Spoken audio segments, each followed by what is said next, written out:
నమస్కారం సార్. నమస్తే. సార్ 'వ్యూహం' సినిమా సినిమా ఇతరుల వ్యక్తుల్ని కించపరిచే విధంగా ఉందని చెప్పేసి లోకేష్ గారు కోర్టులో కంప్లైంట్ చేయడం చూసాం. చాలా రోజులు ఈ సినిమా ఆగిపోయింది కూడా. ఎప్పుడు రిలీజ్ అవ్వాల్సింది. అయితే ఇప్పుడు ఈ సినిమాకి లైన్ క్లియర్ అయిపోయింది. ఈ 16వ తారీఖు రిలీజ్ అవ్వబోతుంది అన్న వార్త ఒకటి బయటకొచ్చింది సార్. మరి దీంట్లో నిజం ఎంత ఉందంటారు సార్? నిజం ఉన్నట్టే కనిపిస్తుంది. ఎందుకంటే అన్ని పేపర్లలో కూడా వచ్చింది ఇది. మామూలుగా నేను గతంలో కూడా చెప్పాను. కోర్టులు ఈ సెన్సార్ బోర్డు విషయాల్లో జోక్యం చేసుకోలేవు అంతిమంగా. ఎందుకంటే అలాంటప్పుడు ఆ బోర్డు అవసరం లేదు కదా. ప్రతిదీ కోర్టే తీర్చేట్టుకుంటే ఇంకా సెన్సార్ బోర్డు ఎందుకు? సెన్సార్ బోర్డు పెట్టిందే ఆ సినిమా కొన్ని రూల్స్, కోడ్ ఆఫ్ కాండక్ట్ ఇవన్నీ పెట్టి దీనికి అనుగుణంగా ఆ సినిమా ఉందా లేదా, వైలెన్స్ పాళ్ళు ఏముంది, ఎవరినైనా కించపరుస్తున్నారా, ఇవన్నీ చూసి సెన్సార్ బోర్డు సర్టిఫికేట్ ఇస్తుంది. ఒకసారి సర్టిఫికేట్ ఇచ్చిన తర్వాత కోర్టులు ఆపేయడం మొదలు పెడితే ప్రతి సినిమా మీద ప్రతి ఒక్కరూ కోర్టుల్లోనే కేసులు వేస్తారు. ఎందుకంటే ప్రతి సినిమా వల్ల ఎవరో ఒకరికి హర్ట్ అవుతూనే ఉంటారు. మనం చూస్తున్నాం ఈ మధ్యకాలంలో మనోభావాలు అనే ఒక అంశం అంత కామెడీ ఇంకోటి లేదు. ప్రతి దాంట్లో ఎవడో ఒక మనోభావాలు దెబ్బతింటూనే ఉంటాయి. మామూలుగా మనకి బ్రిటిష్ వాళ్ళ కాలంలో స్వాతంత్ర పోరాటాన్ని సపోర్ట్ చేసే సినిమాలను మాత్రం బ్యాన్ చేస్తుండేవాళ్ళు. ఆ తర్వాత కాలంలో మనం 70s 80s ఆ ప్రాంతంలో చూస్తే ఫర్ ఎగ్జాంపుల్ ప్రతి సినిమాలో బ్రాహ్మణుల్ని కరణం అనేవాళ్ళు. వీళ్ళిద్దరిని భయంకరంగా జోకర్స్గా, విలన్స్గా పెట్టి తీసేవాళ్ళు అప్పట్లో. మరి ఆ సెక్షన్స్ ఏవి కోర్టులకు వెళ్ళలేదు, మా సినిమాలను ఆపేయండి అని చేయలేదు.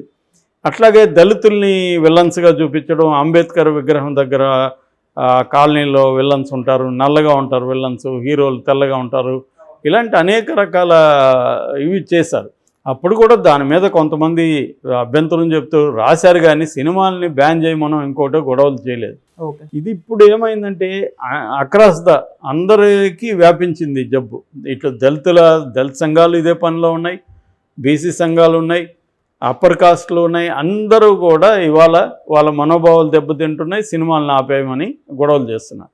నిజానికి రాజకీయంగా భయంకరంగా బూతులు తిట్టుకుంటున్నారు, ఇంతకంటే ఘోరంగా మాట్లాడుతున్నారు. కానీ అందులో 10% కూడా లేకుండా సినిమాలు తీస్తే సినిమాల మీద పడుతున్నారు. ఎందుకంటే సినిమా అనేది పబ్లిసిటీ కాబట్టి వీళ్ళకి కూడా పబ్లిసిటీ వస్తుంది. ఇక వ్యూహం విషయానికి వస్తే, వ్యూహం నేను మొదటి నుంచి చెప్తున్నాను, వ్యూహం అనేది ఒక సినిమా. అది అతనికి నచ్చిన సినిమా తను తీసుకున్నాడు. నచ్చకపోతే మీరు కూడా సినిమా తీసుకోండి, మీరు కూడా రామ్ గోపాల్ వర్మ సినిమా తీయండి, లేదా ధర్నాలు చేయండి, రాస్తారోకోలు చేయండి, ప్రజాస్వామ్యతంగా దాన్ని మీ వ్యతిరేక తెలియజేయండి. కానీ దాన్ని బ్యాన్ చేసే కల్చర్కి వెళ్తే అది దారుణమైన విషయం.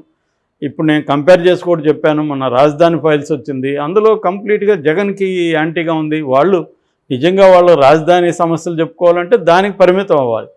జగన్ వివేకానంద రెడ్డిని అతనే చంపాడని గొడ్డలు చూపించి అవన్నీ చేయాల్సిన అవసరం ఉంది. జగన్ ప్రజల్ని వాళ్ళని కష్టాల్లో సుఖాల్లో ఉంచి వాళ్ళని మభ్యపెట్టి పడుకోబెట్టాలని, అంటే ప్రజా పథకాల్ని విమర్శిస్తూ ఇవన్నీ చేయాల్సిన అవసరం ఉంది ఆ సినిమాలో. అంటే క్లియర్గా అది తెలుగుదేశం సపోర్ట్ చేసే సినిమా. మరి అది వచ్చినప్పుడు వ్యూహం ఎందుకు రాకూడదు?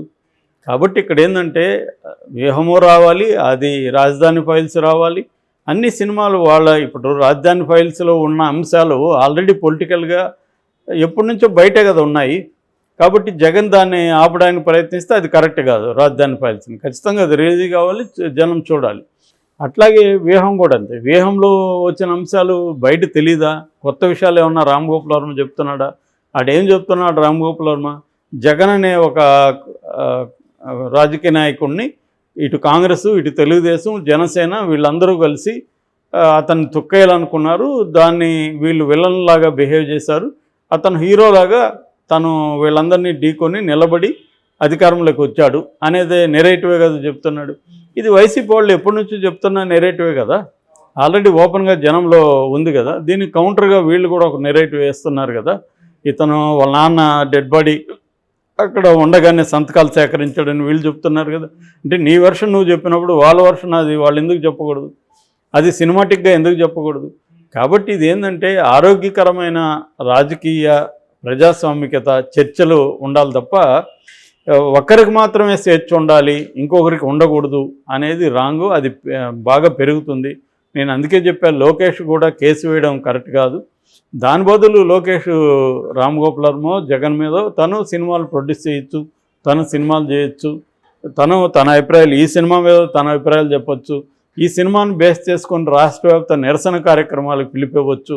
అలాంటివి అనేక మెథడ్స్ ప్రజాస్వామ్యతంగా ఉన్నాయి. అతను వెళ్ళింది ప్రజాస్వామ్యతంగానే, లీగల్గానే. కానీ దీనివల్ల ఏమవుతుందంటే రేపొద్దున ఇప్పుడు నవంబర్లో రిలీజ్ కావాల్సిన సినిమా ఫిబ్రవరికి వచ్చింది. సో ఇంత దాన్ని ఇబ్బంది పెట్టగలిగారు కానీ సినిమాను ఆపలేరుగా. ఇప్పుడు కోర్టు ఇచ్చేసింది. అంటే హైకోర్టు కూడా సింగిల్ జడ్జి ఏం చెప్పారు, మేము దీన్ని ఏమి తేల్చలేము, మళ్ళీ ఒకసారి సెన్సార్ బోర్డే దీన్ని చూడమన్నారు. సెన్సార్ బోర్డు నేను ఇంతకుముందే చెప్పా, ఫస్ట్ ఇచ్చిన అతను వెర్డిక్ట్ సర్టిఫికేట్ ఏదో ఉంటుందో అది తప్పని సెన్సార్ బోర్డు ఎలా చెప్తుంది? అట్టేటప్పుడు ఫస్ట్ ఎందుకు ఇచ్చాను అనే క్వశ్చన్ వస్తుంది కదా. కాబట్టి సెన్సార్ బోర్డు ఖచ్చితంగా మళ్ళీ అదే ఇస్తుంది, మళ్ళీ అదే యూజ్ సర్టిఫికేట్ ఇచ్చింది దానికి. సో ఇప్పుడు కోర్టు ఏం చేస్తుంది? కోర్టు మహా అంటే ఇంకోసారి చూడమంటుంది. చూసాము, మాకు అబ్జెక్షన్ ఏం లేదు, ఇస్తామంటుంది. ఇచ్చిన కోర్టు ఇప్పుడు ఆపేయమనింది అనుకో, వీళ్ళు మళ్ళీ సుప్రీంకోర్టుకి వెళ్తారు. రేపొద్దున అట్లాగే రేపు దాని మీద ఒక 10 మంది పిటిషన్లు వేస్తారు రాజధాని ఫైల్స్ మీద వైసీపీ నుంచి. సో కోర్టులు సినిమాల విషయంలోకి వెళ్తే మాత్రం కోర్టులకు కూడా తలనొప్పి. ఎందుకంటే ప్రతి ఒక్కడు వెళ్తాడు, సంవత్సరానికి 1000 సినిమాలు రిలీజ్ అవుతుంటాయి, 500 సినిమాల మీద కేసులు వేశారనుకో, కోర్టులకి పని పట్టలేదా ఈ సినిమాల గురించి మాట్లాడడానికి? అదొకటి. రెండోది, అది కూడా ఒక రాజ్యాంగ వ్యవస్థ, సెన్సార్ బోర్డు అనేది. సో ఆ రాజ్యాంగ వ్యవస్థలోకి ఇంకొక రాజ్యాంగ వ్యవస్థ జోక్యం చేసుకుంటే అది తలనొప్పులకి దారితీస్తుంది. సో ఈ రకంగా తీసుకున్నప్పుడు నేను గతంలో చెప్పాను, వ్యూహం ఏమి కాదు, ఖచ్చితంగా రిలీజ్ అవుతుందని. రామ్ గోపాల్ వర్మ కూడా ఈ కాన్ఫిడెన్స్ ఉంది. సో వాళ్ళు ఏ క్షణాన్ని వేస్ట్ చేయకుండా Ram Gopal Varma even single judge ఇస్తే డబుల్ దేనికి వెళ్ళారు బెంచ్కి. డబుల్ బెంచ్ ఏం చేసిందంటే దాన్ని సింగిల్ జడ్జి దగ్గర తీసుకోమనింది, అయితే త్వరగా చేయమనింది. ఆ మేరకు ప్రెజర్ పెట్టగలిగారు సింగిల్ జడ్జి మీద, పోస్ట్పోన్ చేయకుండా. అంటే లోకేష్ స్ట్రాటజీ, లోకేష్ కూడా ఇవన్నీ తెలియదని నేను అనుకోను. ఎందుకంటే సుప్రీంకోర్టు లాయర్లు అంతా అతని దగ్గర ఉన్నారు, వాళ్ళందరూ లా ఏం చెప్తుంది, ఇలాంటి కేసులు ఎలా ఉంటుందో చెప్తారు. లోకేష్ ప్లాన్ ఏంటంటే మ్యాక్సిమం దీన్ని ఎలక్షన్లో అయ్యే వరకు నెట్టుకొని రావాలి, ఒకవేళ వర్స్ట్ కేసు ఉంటే తెలంగాణలో మాత్రమే రిలీజ్ చేయించాలి అనేది ఏదో ప్లాన్ ఉండింది. అది బెడ్స్ కుట్టింది. దీనివల్ల ఇంకా వ్యూహానికి పబ్లిసిటీ వచ్చింది. రేపొద్దున ఏముందిరా వ్యూహంలో చూడడానికన్నా వెళ్తారు జనం. దీన్ని వైసీపీ వాళ్ళు కూడా ప్రెస్టేజ్గా చూసుకొని దీన్ని పెద్ద ఎత్తున ఆడించడానికి ట్రై చేస్తారు.